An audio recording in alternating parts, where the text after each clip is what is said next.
Oke, Bismillahirrahmanirrahim. Assalamualaikum warahmatullahi wabarakatuh. Berjumpa lagi dengan saya, Pak Tegar.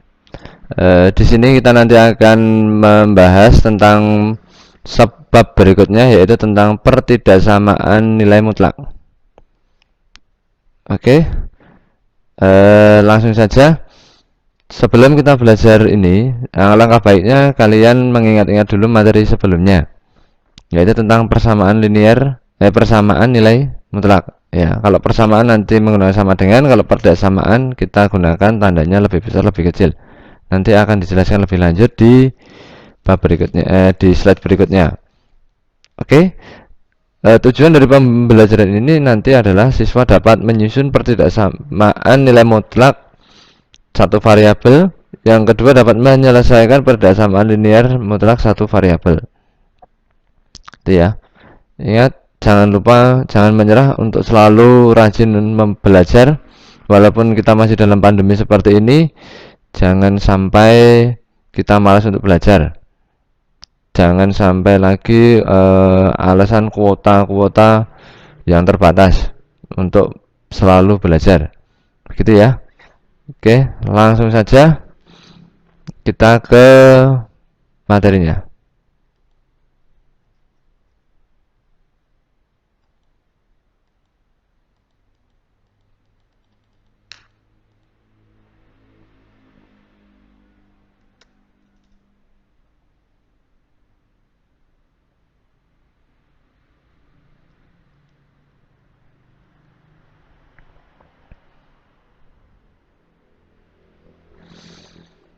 Pertidaksamaan nilai mutlak. Nah, yang pertama nanti kita akan mempelajari tentang bentuk umum pertidaksamaan nilai mutlak. Yang kedua, penyelesaian pertidaksamaan nilai mutlak. Yang ketiga adalah penyelesaian pertidaksamaan mutlak lagi. Oke, langsung saja kita ke yang pertama. Nah, bentuk umum dari pertidaksamaan nilai mutlak, di sini ada 12 bentuk umum ya. Tapi nanti yang kita pelajari sampai H dulu saja, karena di sini sebenarnya cuma ada 3 bentuk umum, cuma yang membedakan adalah tandanya saja. Di sini harga mutlak dari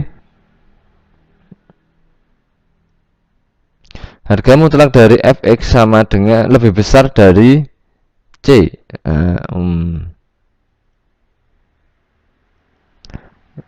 Nah, ini lebih besar dari c, lebih besar sama dengan c, lebih kecil sama c, lebih kecil sama dengan c. Di sini juga sama, lebih besar. Di sini mutlak lagi, di sini mutlak, di sini konstanta. Fx ya, fx itu adalah fungsi ax plus b. Yang membedakan hanya cuma itu ya, tandanya saja, lebih besar lebih kecil. Dengan c adalah bilangan real, fx atau gx merupakan fungsi dalam bentuk variabel x. Bentuk umumnya seperti itu ya, ada 12.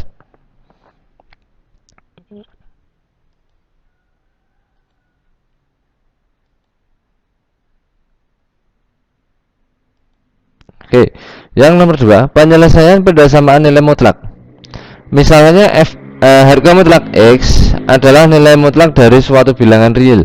Maka nanti di sini ada 2 penyelesaiannya. Yang pertama, kalau nanti tandanya itu sepertinya lebih kecil, maka di sini nanti ingat ya, lebih kecil, maka nanti x-nya nanti diapit oleh 2 tanda, yaitu lebih kecil dan lebih kecil. Kiri, kalau ke kiri itu berarti min, kalau ke kanan berarti plus, berarti min a lebih kecil sama dengan x lebih kecil sama dengan a. Begitu pula jika dengan harga mutlak fx lebih kecil dari a. Kalau di sini tidak ada sama dengannya, maka di sini nanti juga tidak ada sama dengannya. Perbedaan cuma itu. Kalau di soal ada sama dengan, berarti nanti jawabannya ada sama dengan. Kalau tidak, ya tidak. Nah, perbedaannya juga nanti di sini b, harga mutlak dari lebih besar dari x. Nah, harga mutlak dari x lebih besar dari a, maka di sini x lebih kecil dari a, lebih kecil berarti min a ya, atau x lebih besar sama dengan a. Kalau ini ada sama dengannya, berarti jawabannya nanti juga ada sama dengannya. Begitu pula dengan yang tidak ada sama dengannya, maka jawabannya di sini adalah tidak ada sama dengannya, ini tidak ada sama dengannya. Ya. Nah, yang perlu diingat-ingat adalah ini aja. Kita menghafalkan satu. Kalau tandanya lebih kecil, maka di sini adalah penyelesaiannya adalah ini. Men A lebih kecil dari X lebih kecil dari A. Lebih kecil sama dengan atau lebih kecil sama dengan lagi. Tetapi nanti kalau lebih besar, maka di sini adalah ada dua pilihan, X lebih kecil dari min A atau X lebih besar sama dengan A. Itu ya. Begitu juga dengan fungsinya. Di sini ada fungsi fx lebih kecil dari A, maka nanti di sini adalah min A lebih kecil dari fx lebih kecil dari A. Begitu pula kalau nanti fx lebih kecil, tidak ada sama dengannya ya, A, maka di sini nanti min A lebih kecil dari fx lebih kecil dari A, tidak ada sama dengannya.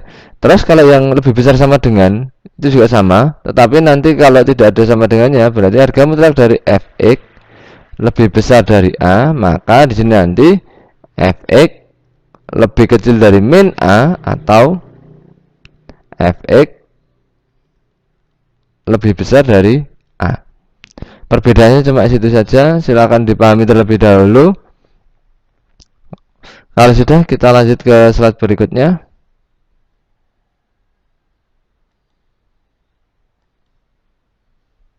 Nah, kita ke contoh. Tentukan penyelesaian persamaan dari X min harga mutlak dari X dikurangi 2 lebih besar sama dengan 3. Awas, di sini adalah lebih besar sama dengan 3. Nah, maka penyelesaian kalau lebih besar berarti kan ada dua pilihan, yaitu fx lebih kecil dari min A atau fx lebih besar dari A. Sehingga diperoleh seperti ini. Nah, fx-nya apa? Harga mutlak dari X min 2 lebih besar, berarti lebih besar dari 3, berarti kan pakai ini dulu. Pakai yang ini dulu ya. Berarti lebih kecil sama dengan A-nya berapa? Ini 3. Jadi fx-nya di sini adalah sebagai fx, di sini sebagai A. Penyelesaiannya bagaimana? Maaf. Kan tadi sudah dia nih ya. Berarti ini tidak ada harga mutlaknya. Langsung saja. Berarti X lebih kecil sama dengan pindah ruas, berarti 3 ditambah 2, berarti X lebih kecil sama dengan 5. Atau fx, fx nya berapa? X min 2 lebih besar sama dengan 3, berarti X, oh maaf, ini 3 di sini min ya. Ini min, di sini min, berarti otomatis di sini adalah min 1. Ini pindah ruas berarti lebih besar sama dengan 3 ditambah 2, berarti X lebih besar sama dengan 5. Jadi nanti himpunan penyelesaiannya adalah X lebih kecil dari min 1 atau X lebih besar sama dengan 5. Begitu ya. Itu kalau tandanya lebih besar. Nah, bagaimana kalau tandanya lebih kecil? Kita lihat sebentar. Di sini ada contohnya lagi atau belum?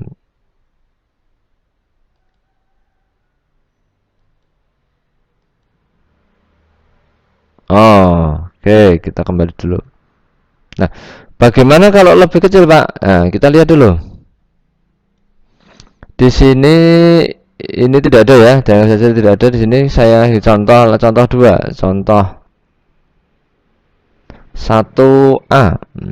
Bagaimana kalau ini X, harga mutlak dari X min 2 lebih kecil dari 3.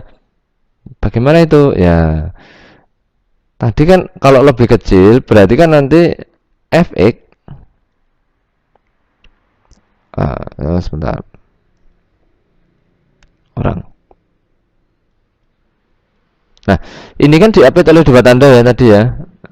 Min A lebih kecil dari fx lebih kecil dari A. Ya sudah, fx-nya siapa? Di sini kan fx.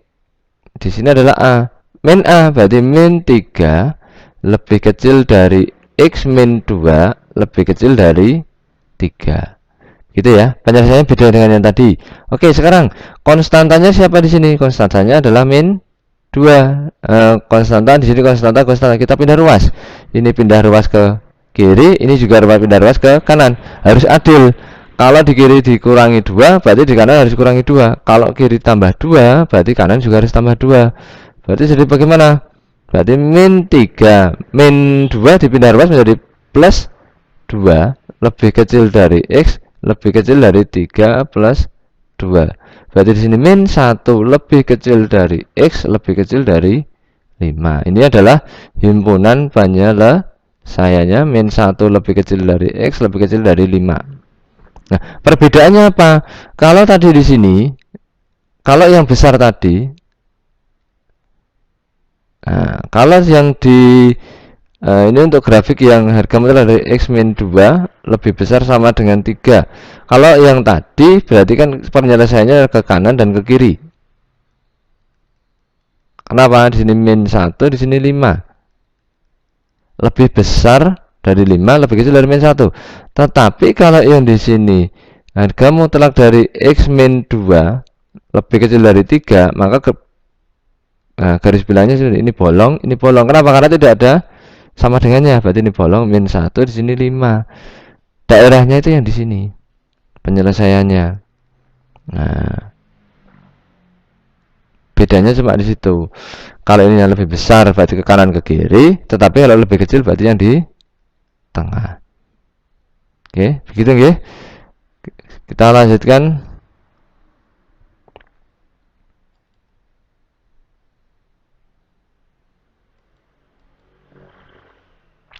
Nah, contoh yang kedua, yang tadi ya.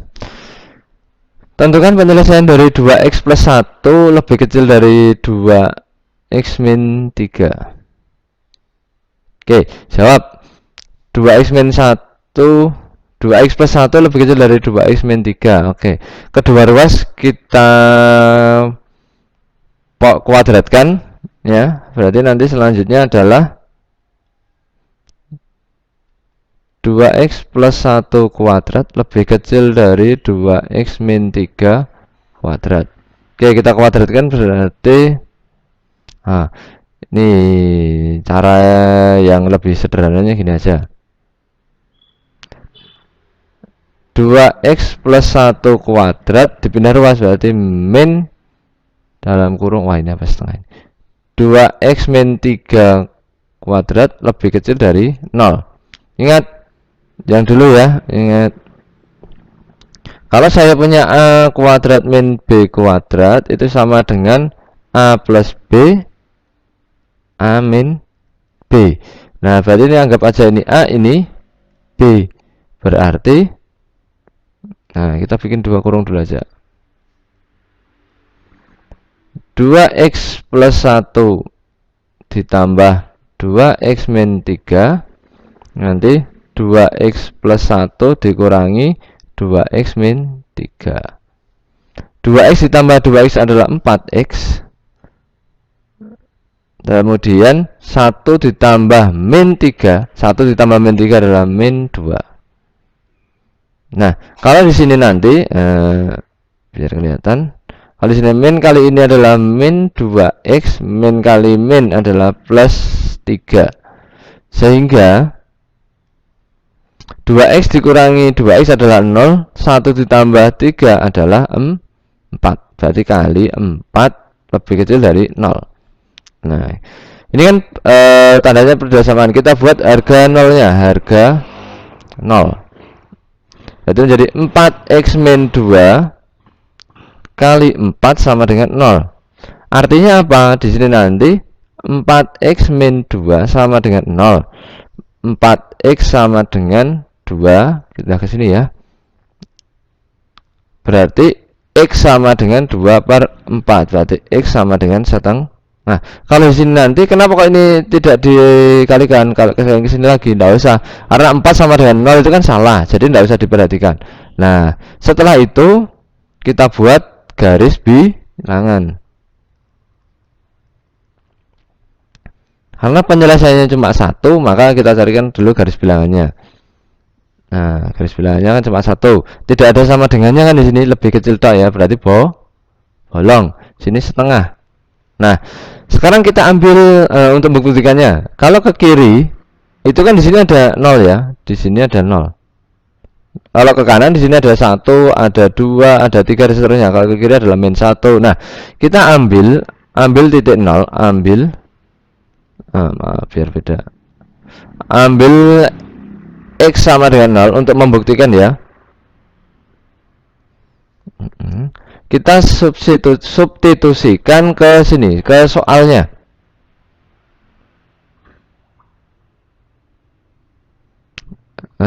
Harga mutlak dari 2x plus 1 lebih kecil dari harga mutlak dari 2x min 3. Oke. Kan x nya 0, berarti 2 kali 0 ditambah 1 lebih kecil dari 2 kali 0 dikurangi 3. 2 kali 0 tambah 1 berarti 1 lebih kecil dari 2 kali 0 tambah 3 adalah 3. 1 lebih kecil dari 3. Benar kan? Benar. Berarti yang memenuhi di sini adalah karena 0 di sini benar, pas kiri benar, maka di sini yang memenuhi adalah ini. Sehingga himpunan penyelesaiannya adalah X ke kiri lebih kecil dari setengah. Itu ya. Kalau ke kanan berarti X lebih besar dari setengah. Tapi kalau ini ke kiri, kiri ya, maka di sini adalah X lebih kecil dari setengah. Gitu nggih? Oke. Kita silakan dipelajari lebih lanjut lagi.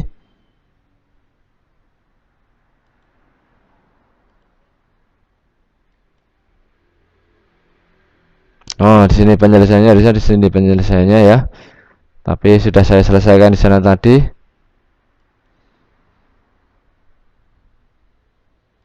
Oke, sudah selesai.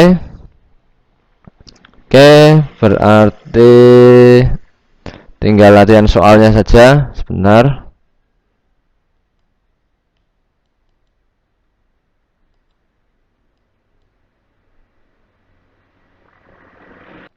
Oke. Di sini ada latihan soal 2 saja ya. Silahkan dikerjakan seperti biasa. Nanti kalau ada kesulitan silahkan bertanya menghubungi Pak Tegar. Jangan malas untuk selalu belajar dan mengerjakan soal-soalnya latihan. Matematika tanpa latihan tidak akan bisa, kalian tidak akan bisa. Oke, saya tutup pertemuan pada kali ini. Semangat ya, semangat belajarnya. Saya akhiri, wabillahi taufiq wal hidayah. Wassalamualaikum warahmatullahi wabarakatuh. Sampai jumpa di